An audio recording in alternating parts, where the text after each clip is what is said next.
Olá, senhoras e senhores, meus compatriotas celestiais. Hoje nós vamos falar sobre um teólogo católico da Idade Média, de Tomás de Aquino, e o livro é Escritos Políticos de Santo Tomás de Aquino.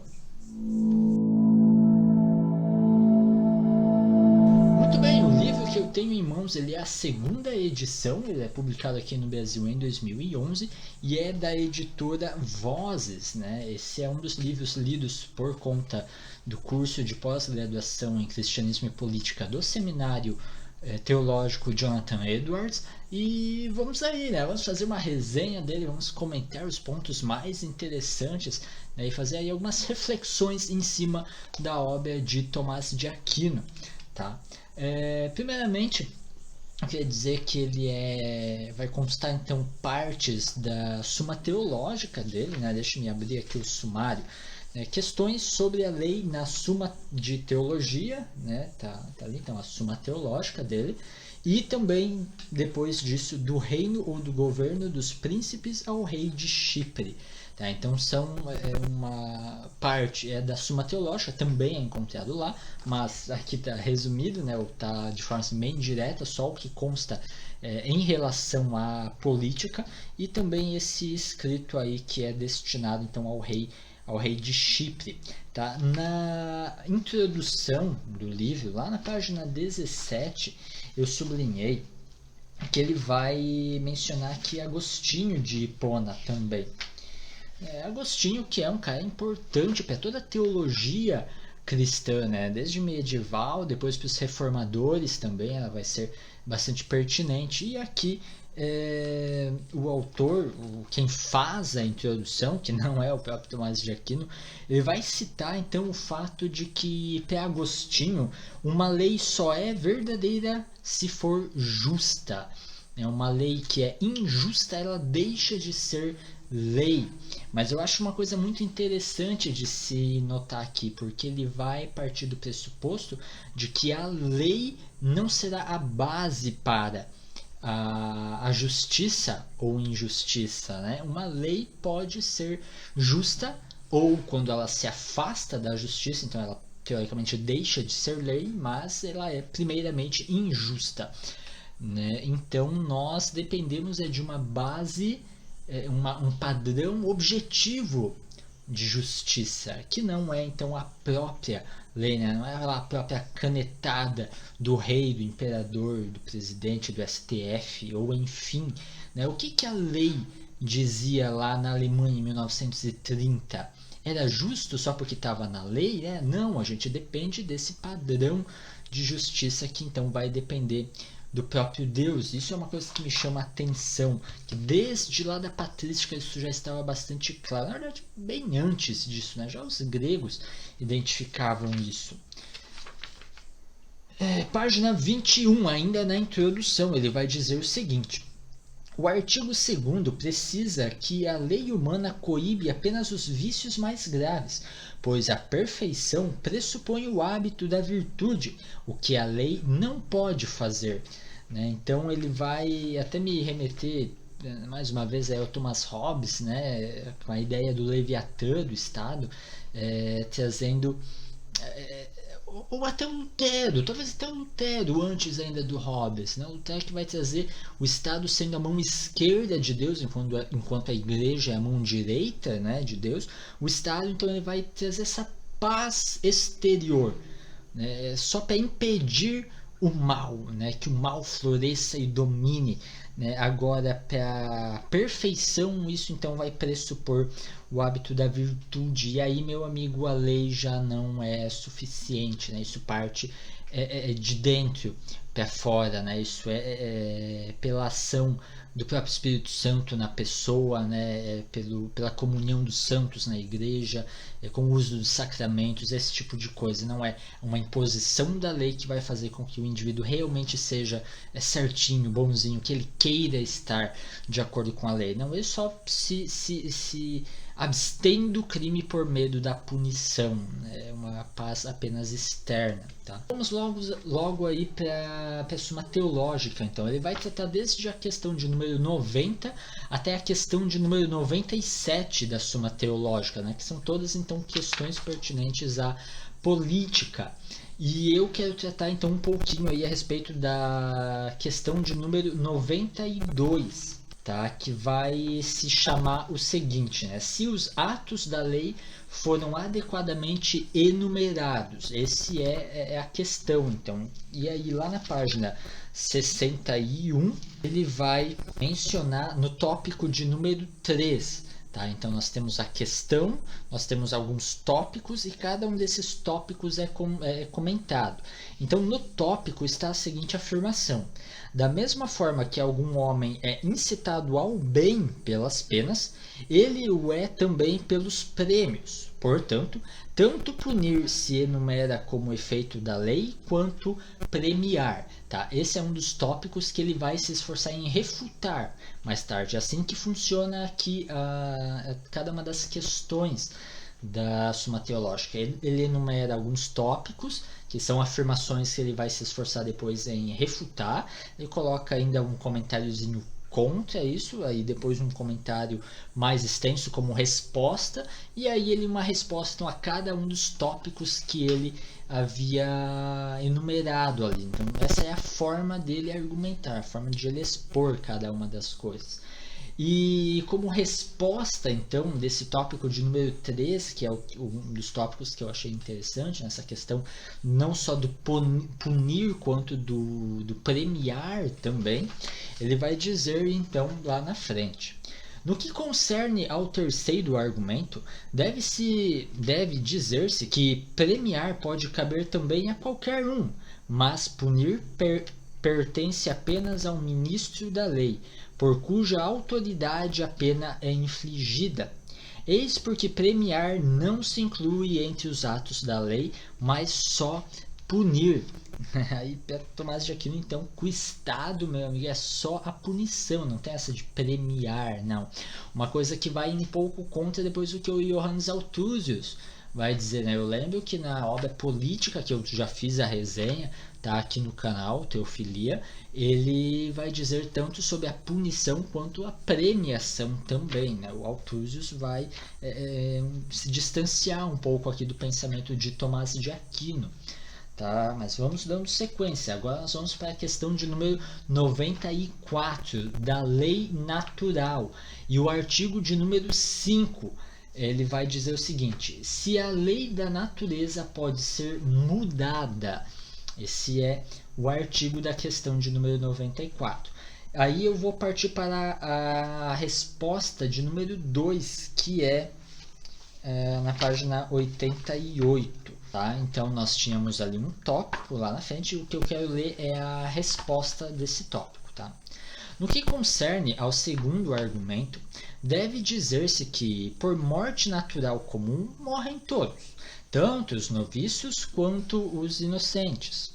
Tal morte natural foi introduzida pelo poder divino em razão do pecado original, conforme se diz em 1 Reis 2:6. Deus faz morrer e viver.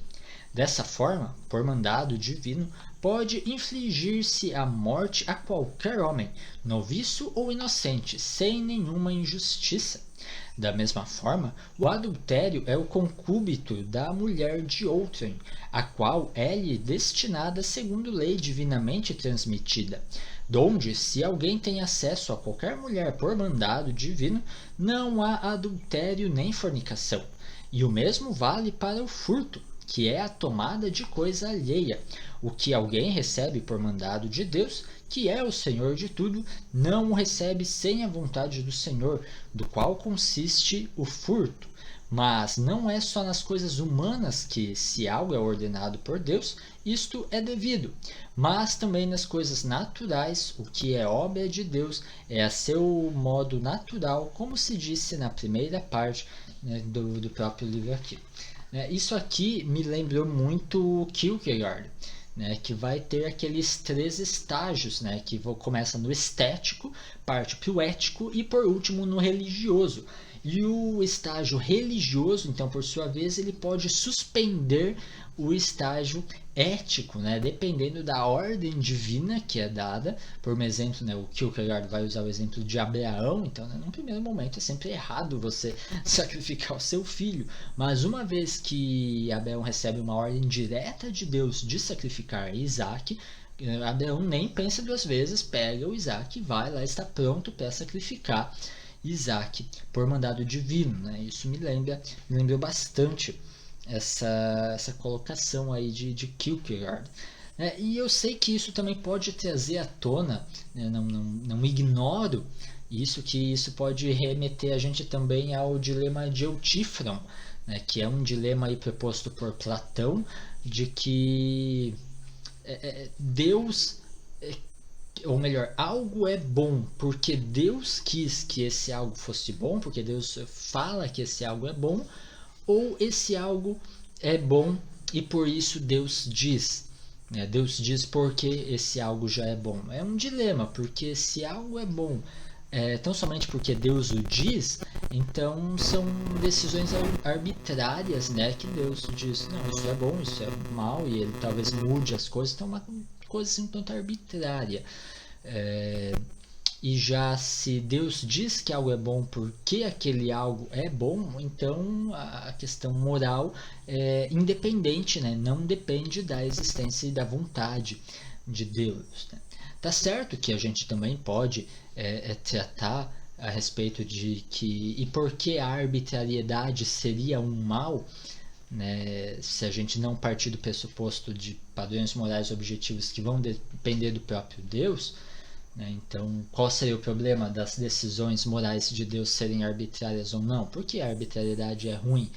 Enfim, né? Daria para ir nessa direção, mas não é a resposta correta também, né? Essa é só uma reflexão. Mas a questão é que a moralidade ela não depende da simples arbitrariedade de Deus em decidir algo que é bom, que é mal, mas da sua própria natureza. É a natureza de Deus que define aquilo que é bom e que é mal, porque ele é o máximo bem, né? Agora nós vamos partir então para a questão de número 96, que é do poder e da lei humana. E aí eu quero comentar o artigo de número 4, que é: se a lei impõe ao homem a necessidade do forro da consciência, tá? Eu vou para a página de número 107. Lá nós encontramos o seguinte: deve dizer-se que as leis humanamente impostas são justas ou injustas. Se justas, têm a força de obrigar no foro da consciência por causa da lei eterna da qual derivam. Então, se justa, ela é justa porque deriva dessa lei divina, né? Do próprio ser, da sua própria bondade em si mesmo, como o máximo bem, né? Dos seus atributos morais. E aqui é que ele está sendo assim, bastante agostiniano, né? Nessa ideia da lei justa ou injusta, e se injusta deixa de ser lei, né? E de fato ele está citando um pouco mais abaixo o próprio Agostinho, né? Sobre o livre-arbítrio, é o livro que ele está mencionando. Não se vê ser lei a que não for justa, né? Mas há então a possibilidade, né, das leis não serem justas e portanto deixarem de ser lei. A questão é qual o padrão que nós usaremos para julgar as próprias leis como justas e injustas, né? Uma vez que nós partimos de uma ideia eu não quero usar o termo Estado laico, né? Mas o Estado laico como tem sido compreendido aí nos últimos tempos, né? Como uma separação não do Estado para com a Igreja, mas do Estado para com Deus. Aí as coisas realmente ficam difíceis, né? Quando é um ateísmo prático que reina na nossa legislação e tudo mais, né? A gente perde o chão, né? Como Nietzsche diria, quem é que apagou o horizonte, né? E a gente não tem onde se basear daí para a justiça ou injustiça. E aí um pouco mais adiante ele vai mencionar também sobre o dever da desobediência às leis injustas, né? Então se a lei é justa é porque ela descende da lei divina, E se a lei é injusta, e nós teríamos então padrões para questionar uma lei, para acusá-la de ser uma lei injusta, então nós temos o dever de desobedecê-la, né, da desobediência civil. Se a lei em 1930, 1940 na Alemanha me obriga a entregar judeus que eu sei que vão ser lançados numa câmara de gás, então eu tenho o dever de descumprir, né, de desobedecer uma lei injusta, né, e às vezes é um preço caro, né, às vezes pessoas perderam a vida por essa desobediência, mas é a coisa certa, né? A gente tem que optar sempre pela coisa certa e não pela coisa segura, tá? E agora nós vamos passar para do segundo livro que consta aqui nesse livreto, que é Do Reino ou do Governo dos Príncipes ao Rei de Chipre, tá? E aí eu vou partir para o capítulo de número 4, que se chama de como, sendo ótimo o governo de um só, ou seja, da monarquia, né, o Tomás de Aquino aqui, assim como o Lutero também, eles são monarquistas, né, então eles vão estar defendendo a monarquia e não outras formas de governo. Então, o governo de um só, quando justo, assim também é péssimo o oposto a ele, o que se prova com muitas razões e argumentos, né? Então, assim como nós temos na monarquia, no governo de um só, a melhor forma de governo, no desgoverno de um só, ou seja, na tirania, nós temos a pior forma daí de governo, tá? E aí eu vou partir para a página 138, tá? Página 138, uma citação um pouco longa, tá? Eu me dou a liberdade de lê-la para vocês. Porque aos tiranos são mais suspeitos os bons que os maus. A gente vê aí no caso da Alemanha, né, como os bons acabavam por desobedecer. Claro, a gente não pode também generalizar tanto assim, né? Muita gente que lutou nas fileiras nazistas eram enganados ou até forçados àquilo, né, e tal, não resistiram nesse sentido. Mas tivemos muitas pessoas corajosas, tais quais o Dietrich Bonhoeffer é um grande exemplo, né, que acabaram pagando com a vida pela decisão aí de desobedecer ao governo nazista, né, nacional-socialista dos trabalhadores alemães. Eis a razão pela qual pretendem os ditos tiranos que os seus súditos não se tornem virtuosos, nem adquiram o espírito de magnanimidade que lhes faça intolerável a sua iníqua dominação. Pretendem também que não se firme entre os súditos a aliança da amizade e que gozem reciprocamente do benefício da paz, de modo que, não confiando um no outro, nada possam tramar contra o senhorio deles. Com esse fim, semeiam discórdias entre os súditos, alimentam-nas, se nascem, proíbem o que promove o entendimento entre os homens, como conúbios, festins ou outras coisas do gênero, pelas quais costuma gerar-se a familiaridade e a confiança entre eles. Diligenciam, outros sim, para que não se façam poderosos ou ricos, porquanto suspeitando dos súditos segundo a consciência da sua própria malícia, assim como eles, tiranos, usam do seu poder e riquezas para prejudicar, igualmente temem que o poder e riqueza dos súditos se lhes tomem nocivos. Tá? Isso, claro, Tomás de Aquino nem conhecia ainda a questão do desarmamento, daí, né? Quando tiranos sempre se esforçam por desarmar a população para evitar a possibilidade de revoltas armadas, né? Isso aconteceu na Alemanha de Hitler, né? E aconteceu em vários outros regimes aí totalitários, né? Vamos seguindo a nossa resenha. E agora vamos para o capítulo de número 5, de como variou o domínio entre os romanos e como às vezes ampliou-se entre eles a república com o domínio de muitos.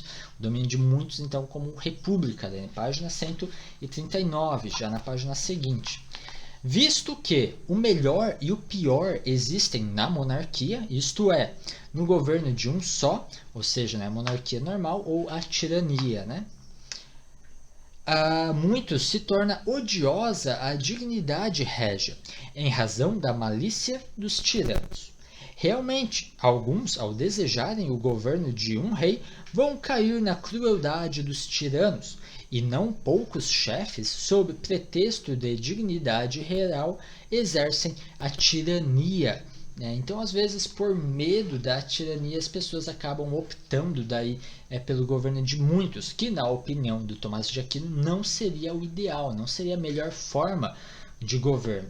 E aí a gente parte já para o capítulo de número 6, que é de como, no governo de muitos, sucede mais frequentemente o domínio da tirania do que no governo de um só. E por isso o governo de um só é melhor. Então, para Tomás de Aquino, com muita frequência, a partir do governo de muitos, ou seja, a partir de uma república, acaba por suscitar, por se erguer, por tomar posse um tirano, né? Um cara que vai dominar, que vai derrubar todos os outros. Eu vou falar aí na página 41, tá?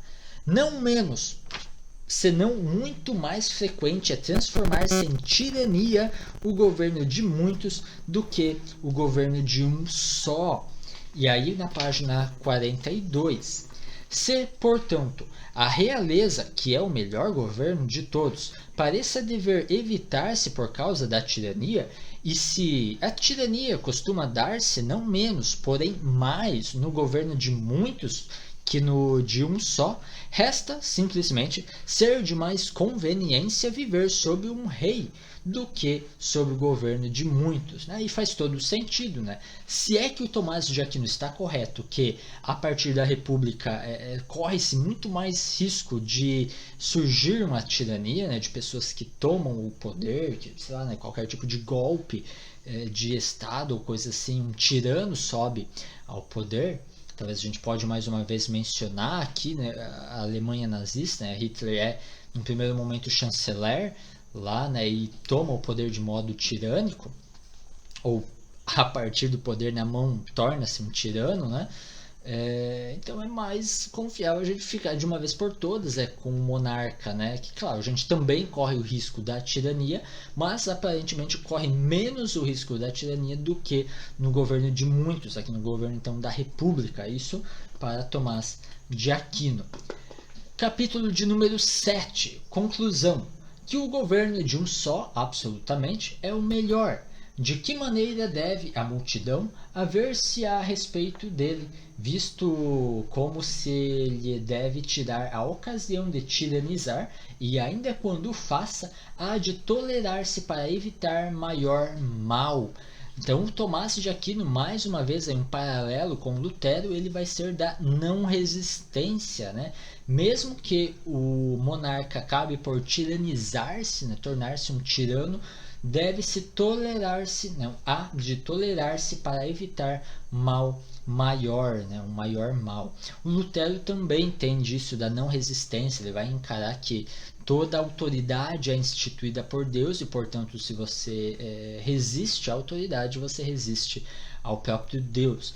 Estou consciente de que o Tomás de Aquino falou há pouco sobre a desobediência civil, né, a leis injustas, mas é diferente de uma rebelião, né, diferente de uma revolta armada para depor um tirano, por exemplo. É algo muito similar também a pelo menos as primeiras fases do Lutero, onde ele também vai defender no máximo a desobediência passiva, né, a resistência passiva e nunca ativa contra o tirano. Então o tirano está ultrapassando seus limites e ditando questões de fé, por um exemplo, então você vai simplesmente desobedecê-lo. Ele exige que você entregue as Bíblias, né? No contexto ali de Lutero estamos falando das Bíblias traduzidas, né? Que em alguns cantos então eram proibidas, né? Já que a Igreja Católica não tolerava essa ideia de Bíblias traduzidas, né?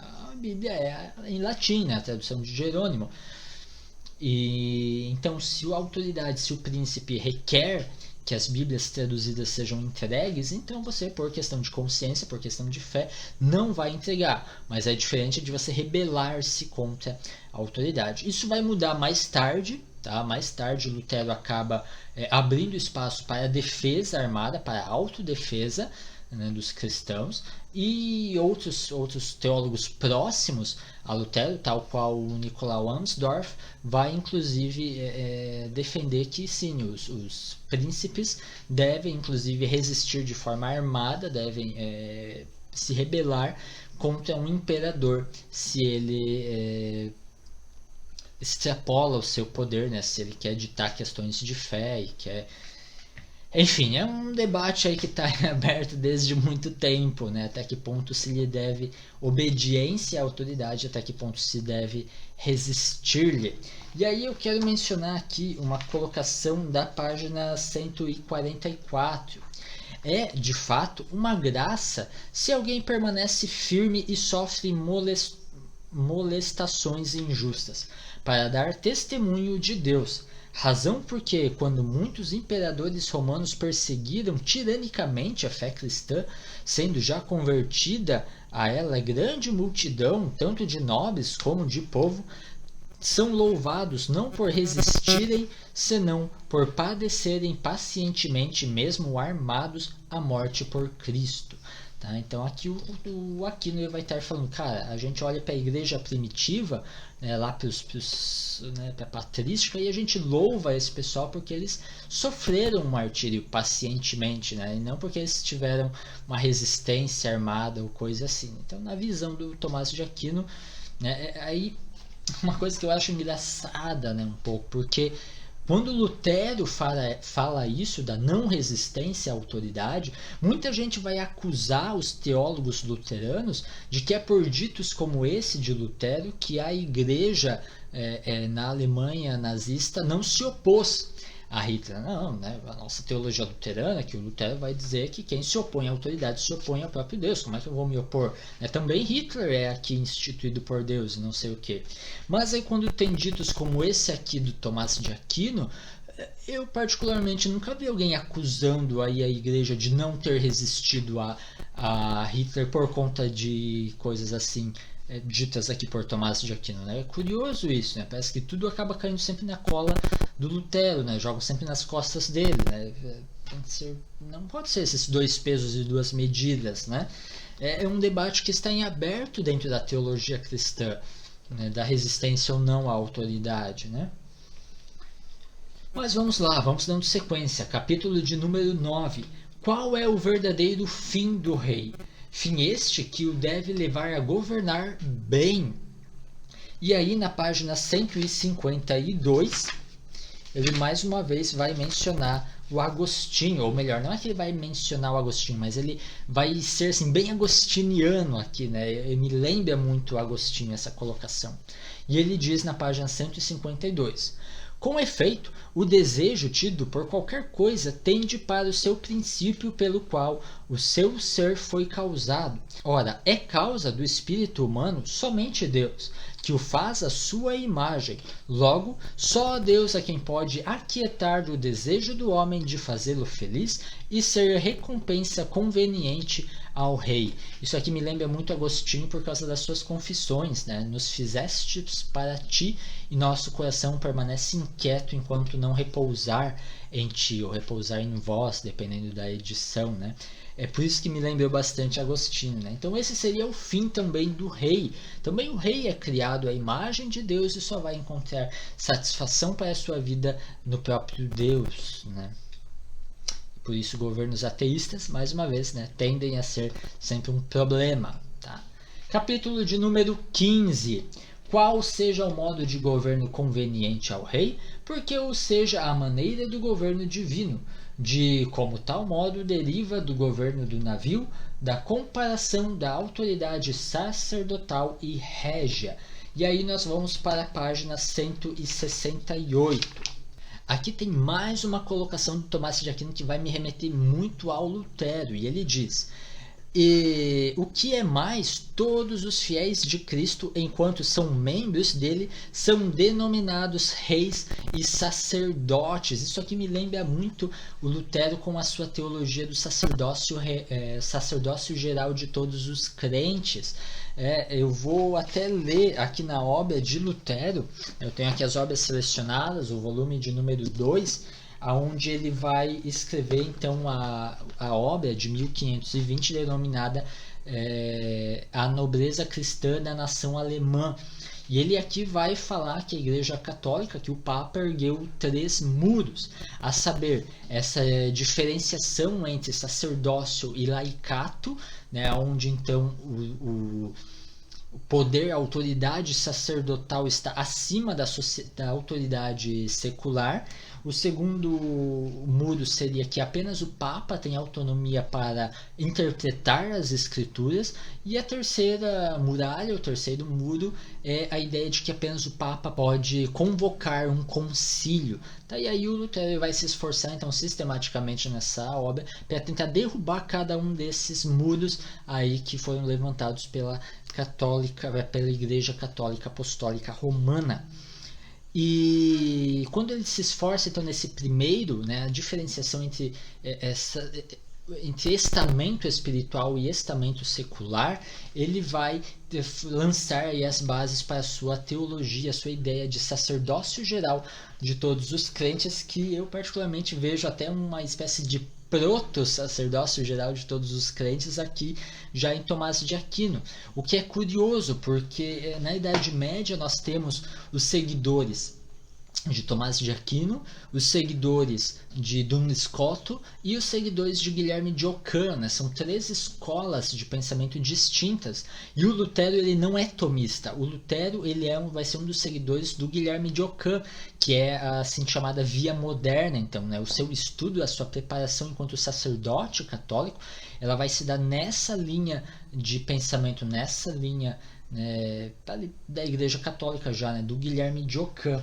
Tá? Por isso que me é curioso, né, como ambos acabam tendo algumas convergências ali em alguns aspectos, né? Claro que não em todos. O Tomás de Aquino e o Lutero eles vão se separar em vários pontos, né?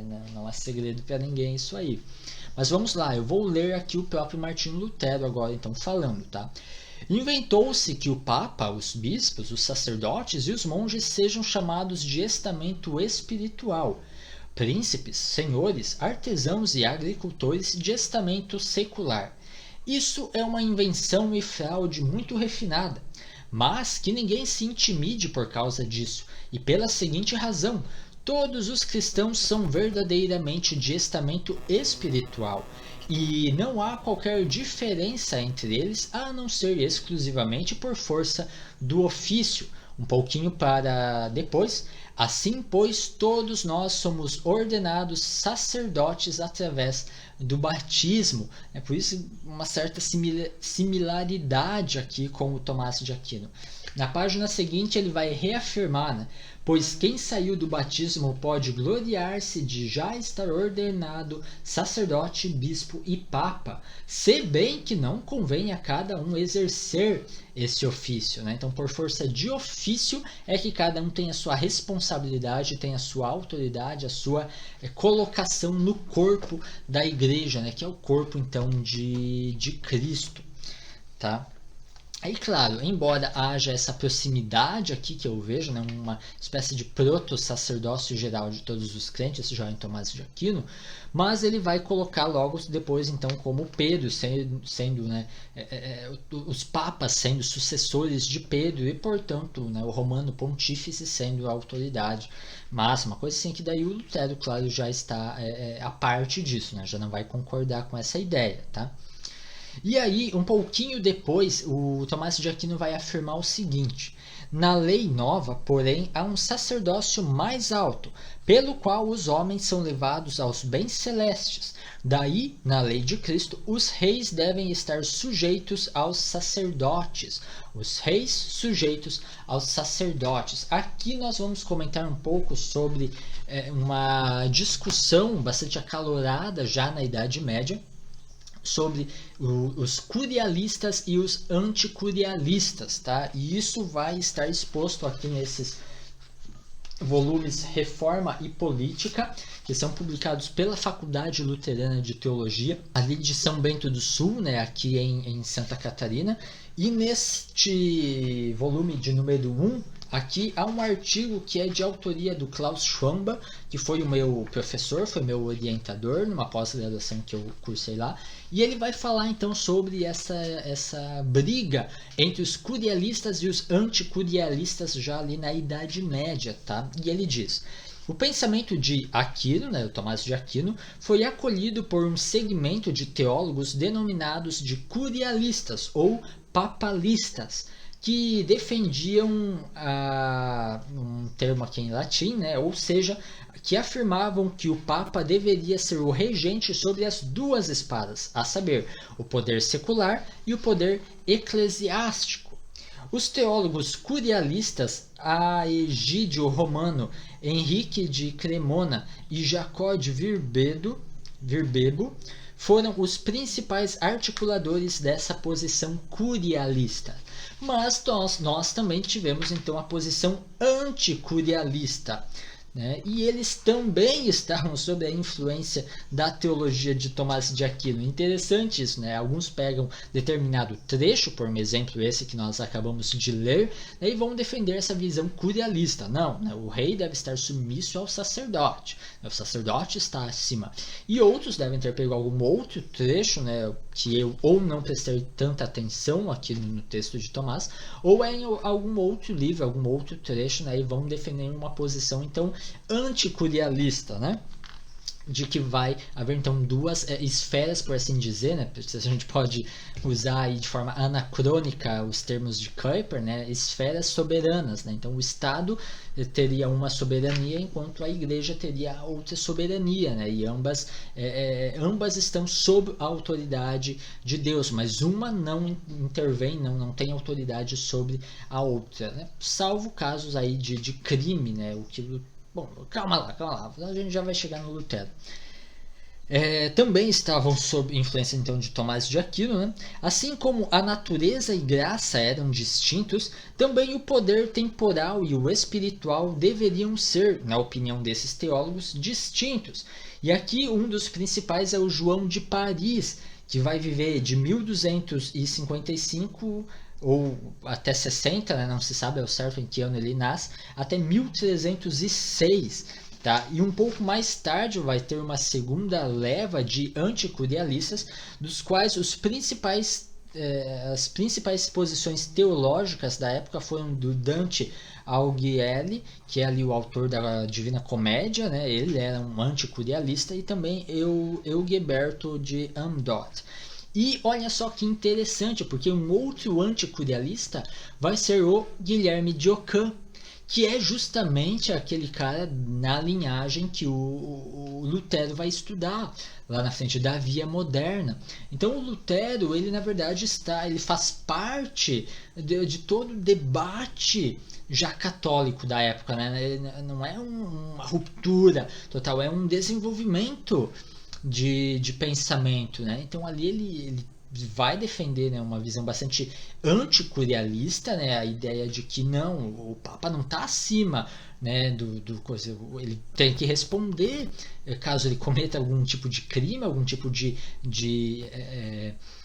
abuso de poder, né, os abusos que a Igreja Católica estava fazendo ali, né, no período da Renascença e tal. Eles têm que responder ao Estado, por isso o imperador precisa poder intervir ali e, se precisar, prender, punir, fazer alguma coisa em relação aos sacerdotes, monges e coisas assim. Eles não estão acima da lei, né? É a mesma coisa hoje a gente achar que o pastor não pode ser preso, porque não, ele está acima. Não, cara, o pastor também responde caso ele esteja aí, sei lá, lavando dinheiro, fazendo qual tipo de esquema de corrupção, assim, ele vai responder perante a lei também, né? A mão esquerda de Deus. Claro que a gente tem que sempre enfatizar isso, porque lá na frente, depois, né, no iluminismo, vai ter essa ideia de separação total, né? Separação não da igreja e Estado, mas separação do Estado e com Deus.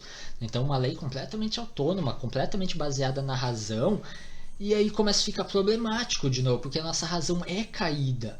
Né? A nossa razão, beleza, a gente consegue em partes ali ir por conta, né, da lei natural e tal, e o Guilherme de Ockham vai escrever sobre isso, eu vou ler daqui a pouquinho, mas a nossa lei ela vai depender sempre desse padrão de justiça que transcende o nosso mundo, que é então o próprio Deus. Né? A gente tem que cuidar, né? Porque não se trata assim de uma separação aí que a gente achar que não precisa mais de Deus e coisa assim para definir as leis, tá? Vamos lá para Guilherme de Ockham, então, ele vai escrever: o poder temporal foi instituído por Deus. Ó, isso sempre tem que estar no horizonte, né? Tudo é instituído. O poder secular ele também está sob a autoridade de Deus, tá? E ele deve governar e exercer o domínio da terra, conforme a razão, que para Ockham coincide com a vontade de Deus e o direito natural. O ser humano recebeu de Deus capacidade racional para dominar e governar o mundo e que pode continuar a exercer essas capacidades após e apesar da queda sob o pecado. Por isso, o ser humano também pode criar as regras de seu direito positivo, baseando-as no direito natural, que é universal. Aqui talvez eu precise de comentar essa distinção entre o direito natural e o direito positivo. O direito natural seria então essa questão da universalidade das leis, né? Aquilo que é certo mesmo que ninguém faça, aquilo que é errado mesmo que todo mundo esteja fazendo, né? Então esse padrão objetivo de justiça, né? A lei natural, e o direito então positivo é a lei propriamente dita, né? A lei é na caneta, né? Então aquilo que o rei vai dizer que é lei ou que não é lei, né? E precisa estar baseado então na lei natural, que por sua vez só é lei natural, né, se estiver de acordo com Deus, né? Ela é de acordo com Deus, né? Depende da existência, depende do próprio ser de Deus, das qualidades morais, dos atributos morais do próprio Deus, tá? Então vai até aqui as minhas observações, as minhas reflexões aí sobre a obra de Lutero, algumas colocações assim luteranas também junto, né?